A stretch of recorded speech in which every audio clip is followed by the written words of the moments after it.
name is Barbie the Welder and I'm an art ambassador for Diamond Farrier. Today's project that I'm going to show you how to make is a coat rack that is in the shape of a moose head. It's one of my favorite horseshoe projects. It's really cool. It's something that you can use in a kid's bedroom or in a hunting camp. It looks great there also. So to get started, the materials you're going to need are 9 horseshoes. I'm using the classic one. You can use any size horseshoe for it. Because it's art, you can make it larger or smaller depending on what size horseshoes you have.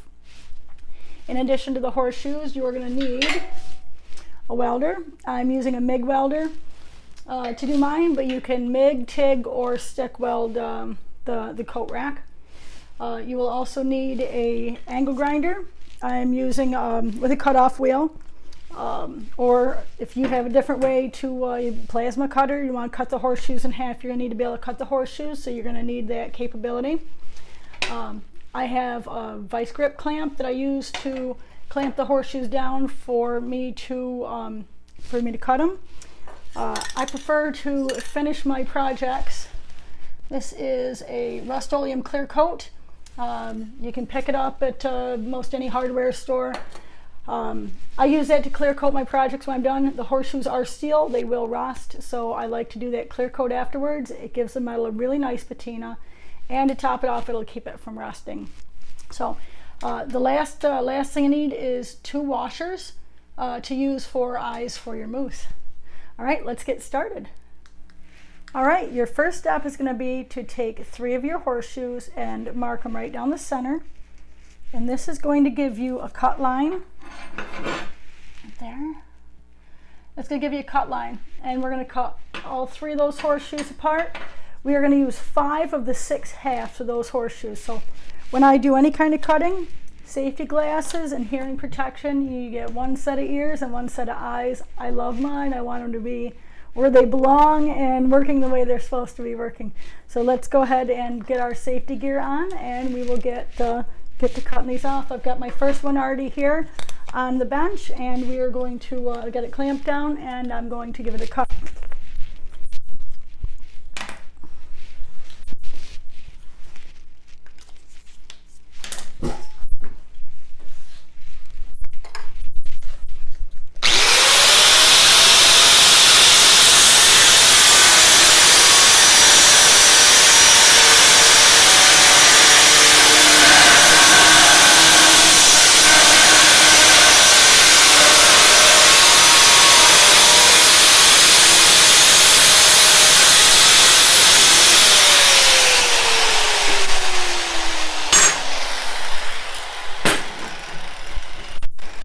You're going to go right ahead and cut both of the other 2. Cut them also.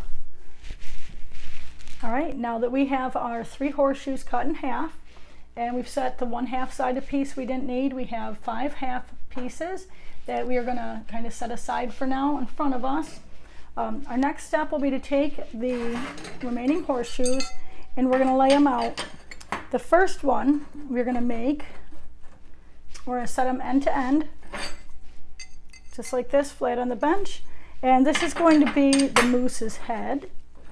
So we're going to lay them like that. Our next pieces, we're going to slowly take each horseshoe and we're going to put 2 on each side of the head. And the number I give you is for how I make this. If you get a bigger family or a whole ton of stuff that you need to hang up, backpacks and jackets and whatnot, you can go ahead and use 3 horseshoes on either side if you want to. I use 2 horseshoes on either side, but I don't have a whole ton of stuff that I hang up. So welding caps, I hang up welding caps. So what they are is I've got them staggered on either side of the head to make them look like antlers. I use the holes in the horseshoes to help me line them up and to make sure that they are consistent. It's art. It doesn't have to be consistent. You can play around with it. Just make it how you like it, and put it in the way that you're happy with it. So I got my layout. I am going to get it tacked up. All right, now that we have the layout the way we want it, what we're going to do is tack each horseshoe to the one that it touches. It's just a small weld that will allow us to make sure that it stays where it's supposed to be and that we like how it's laid out. And once we're done tacking it and checking the whole thing, then we'll go ahead and weld everything together.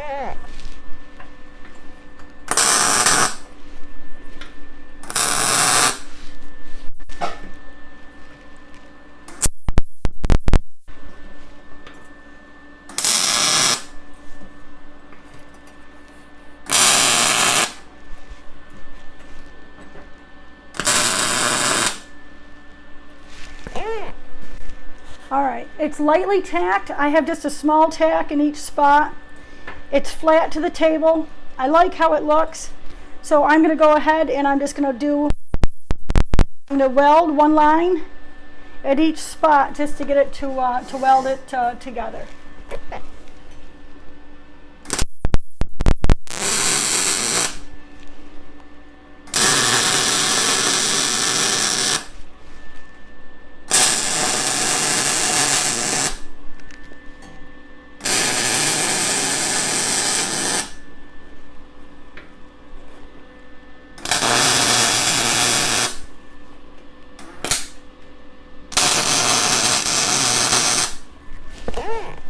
All right, because I want it to be sturdy, I'm going to turn it over.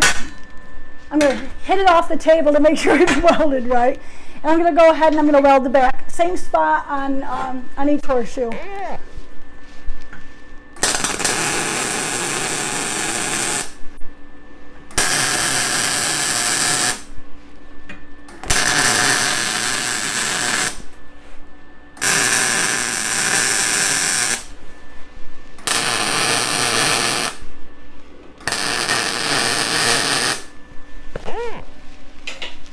All right, there you go. One moose head getting welded up. Our next step is going to go ahead and be to weld the eyes on, and it's as simple as this. You're going to have one washer on each side, and I think in order to make sure it's right, I'm flipping it over to make sure that I'm looking at it face to face so that he's exactly how I want it. Otherwise, I'm going to end up with a googly-eyed moose. So get your washers set where you want them, and go ahead and put a tack weld on either one. Make sure that you like it, and if you like where they're set up, go ahead and weld it. If you don't like where you set it up, take a small hammer and you can hit them, like move them around. That's the idea of having that tack weld, is so that you are not you're not 100% committed to where that piece is if you don't like it once you take a look at it from a different angle.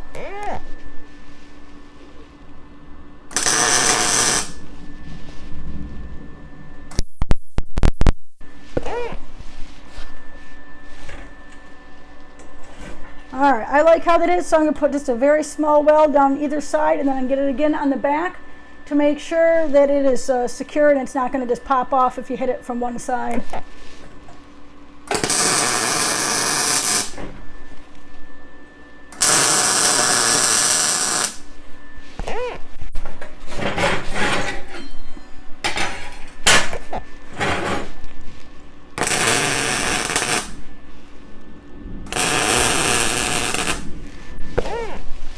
All right, 2 moose eyes. All right, now to make this functional, what we need to do next is our half pieces are going to be our hooks. So each antler is going to get one hook on it, and then down here on his, it'll give him a nose, but it'll also be a hook. So what you're going to do is we're just going to eyeball this. If you're not happy eyeballing something, you can use a square and find the center.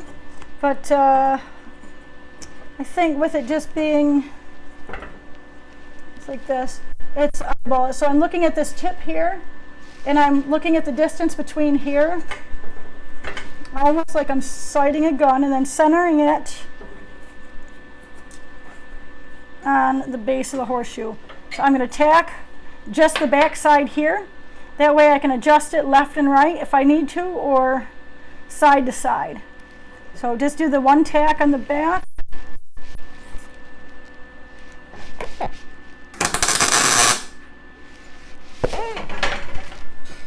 I'll be darned. Normally it's not that easy. They actually come out pretty good. So what I'm going to do is I'm going to hit the front of it also. I'm going to tack this front.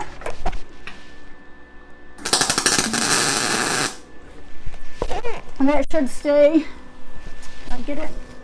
Yes, I got it. So same thing all the way across. Each antler you're going to put a hook. And you're going to do the same thing. Tack the back, check it, and then tack the front.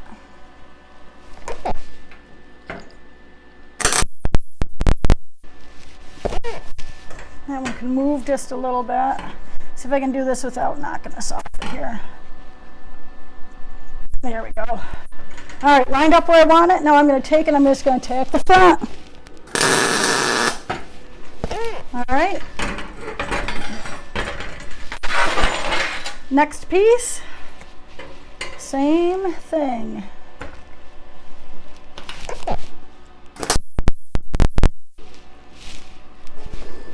Like where that one is, so I'm just going to tack the front.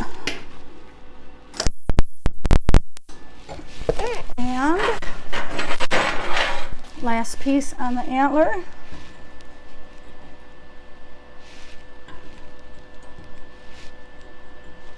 Get it lined up. I can use the marks. Diamond is stamped right here on this horseshoe. And honestly, for art, I'm sure they didn't think of this. I don't know. Maybe they did. I can use those that diamond stamp on there to line it up, and that's what's made it easier for me to line each of these hooks up. Is it just center it right on that diamond. All right, I like the front. Oh, and I'm hooked. There we go. All right, and our last piece is going to be tack welded right on the nose. Same thing, center that piece on there. Eyeball it, make sure that you're straight. Also, as you're going, you want to make sure side to side that it's not leaning way to the left or to the right, so that you don't have it all cattywampus.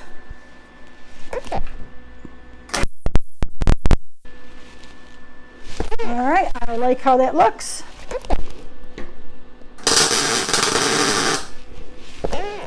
Now, sometimes as you're doing these projects, you're sitting right here on top of the table, right on top of your project, and you're looking at it close up. It might help if you take it and set it up against a wall. Be careful while you're doing it, because these are light tacks. This is not like the end of it. Sometimes I like to get a different perspective. It might look good like this, but you get it set up on a wall and you've got it all jacked all over the place. So now that you've got it on there, you've got everything tacked where you like. You're going to run one bead down each side of these hooks. So go ahead and do that.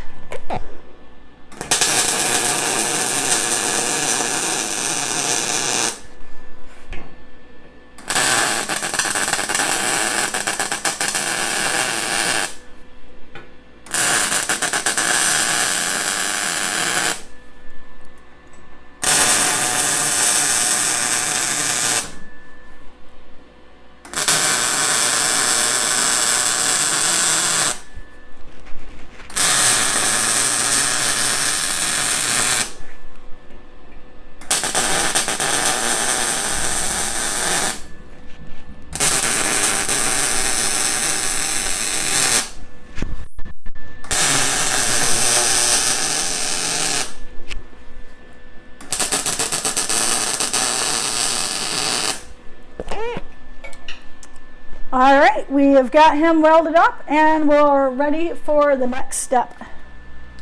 All right, your next step is to do cleanup. What I neglected to mention in the beginning was that you're going to need a wire brush and hammer and chisel. I know, Barbie, you're a slacker. So I always use my safety glasses when I'm chiseling any slag off or using a wire brush. Again, it's I'm a safety girl. I love my eyes, and I've had stuff pop up on me, especially the spatter. So you know, I wear my glasses. I hope you are too. Public safety announcement over. Take your wire brush and you're going to clean each weld just by getting in. Let's turn this sideways so you can see. Just getting in here. You want to clean any discoloration off of each spot. And you also, as you're doing that, you want to look for weld spatter. The weld spatter is just small dots of weld that has gotten onto your project. If you are using a TIG welder, you shouldn't have it. Otherwise, get a hold of me and I'll help you set it up right. With a MIG, set up your machine right. The better your machine is set up for the material that you're using, the less spatter you're going to have. Chances are that you will have some spatter, but you want to do your best to set up the machine right so that you don't have it. So once you get done with cleaning up the weld spatter, or with the weld coloration, take your hammer and your chisel and you're going to want to chip away any of that spatter. It should come off pretty easy, hopefully. Just make sure you go over the whole project. The idea is, one, it looks better when you've got it all cleaned up, but the most important thing is the fact that no one's going to get hurt handling it. You've got people that are going to be using this, and if they're using it, then they're brushing up against it. That weld spatter, it could cut people, and you don't want to do that with your art. So the last step is that clear coat I told you guys about. I don't know if there's other brands. I'm sure there are. There's usually, but that's what I use, the Rust-Oleum clear coat. You can get it at any hardware store. I love it. Everything that comes out of my shop that is steel gets clear coated. It just prevents it from rusting. It also gives it that nice finish. Gives a good patina on the metal. It kind of pulls the color out of the metal, which is neat, and it gives it a little bit of depth. All right, there is the final project. Here is our moose head coat rack, perfect for hanging up hats and coats and whatever else that you guys see fit. Welding caps, I hang my welding caps on mine. If you guys really enjoyed this project, I have several other projects that I create using horseshoes on my YouTube channel. Also have a book coming out August 1st, Horseshoe Crafts, 30 projects that you can make at home. Just like this, I take you step by step through each project. I've taken a ton of pictures at each step to help you to craft all kinds of stuff that hopefully you guys will enjoy. How to make letters, candle holders, wine racks, bookends, you name it. If you name it, it's been made out of horseshoes, there's a dang good chance it's in that book. So I appreciate very much you guys checking out my video. And you get a chance, stop over to Instagram and YouTube and check out, or Instagram and Facebook, and check out Barbie the Welder. I hope to see you guys there and connect with you. Send me pictures of your projects, guys. I'd love to see what you guys create. Thank you so much.